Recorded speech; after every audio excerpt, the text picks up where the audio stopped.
Good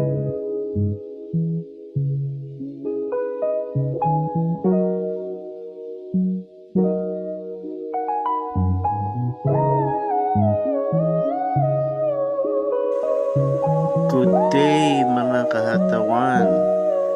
No, aniya karon sa 22nd day run. Low heart rate run nato. Okay? Taas kayo itong heart rate. So, okay. Ning taas ato ang heart rate kanina. Ning lakaw ta. Kuan kayo. Taas kayo itong heart rate.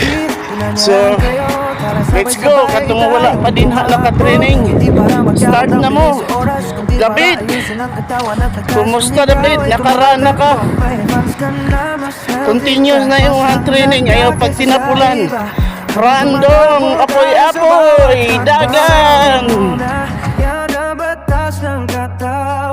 Hindi minamadali, hindi pinipilit. Consistency ang tunay na spirit. I'm training, low heart rate ang galaw. Hindi mataas ang tibok, pero solid ang pundasyon ngayon. Target heart rate nga 115 para sa tuang pero malakas tantahan. Pero sigurado ito ang lakas na hindi agad na uubos. Sa mababang tibok mas tumitibay ang puso. Mas nagiging efficient ang bawat tinga mo. Dito binubuo ang endurance sa control. Para sa pangmatagalan na po ng buhay mo. Kung gusto mong lumakas sa bumili palalaw. Tumahan ka muna sa tahimik na galaw. Pwede ka maging atleta ang heart rate is pwede ka maging 109. Magulang lang lagi sa lakaw.